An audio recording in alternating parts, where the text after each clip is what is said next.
There's breaking news coming in at this hour. Now, US President Donald Trump has made a statement. The US President has said that his advisors believe that Russian President Vladimir Putin wants to end the war with Ukraine.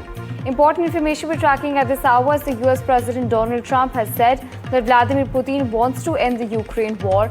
Remember that this comes even after the US envoys left Moscow without a breakthrough. Now, Trump says that he believes that Putin is open to ending the nearly 4-year-old war in Ukraine. His envoy Steve Witkoff and his son-in-law Jared Kushner held hours of talks with Mr. Putin inside Kremlin.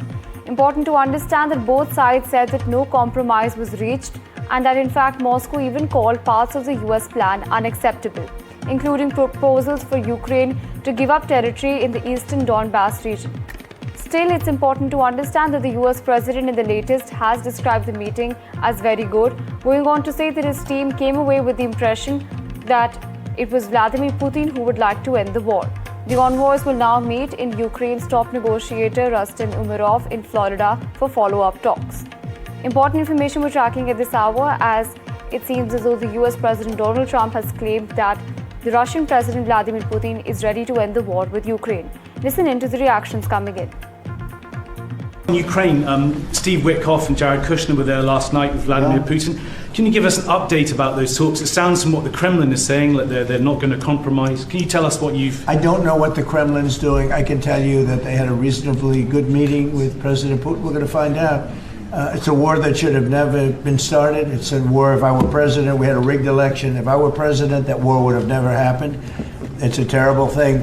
But I thought they had a very good meeting yesterday with President Putin. We'll see what happens. It's, when I was in this office and I talked about no cards, I said, you have no cards.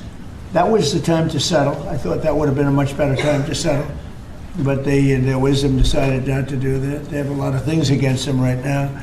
But you have President Putin had a very good meeting yesterday with Jared Kushner and with Steve Witkoff. What comes out of that meeting, I can't tell you, because it does take two to tango. Ukraine, I think we have something pretty well worked out with them. They're very satisfied, considering.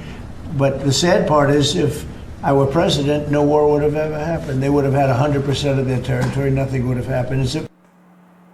Well, on this, my colleague Arjun joining us from the broadcast. Arjun, contradictory statements coming in from the United States. On one hand, the advisors say that no compromise has been reached. There hasn't been a breakthrough in, of course, the talks with Russia. But on the other hand, the US President Donald Trump says that he has reasonable evidence to believe that the Russian president is willing to end the war with Ukraine.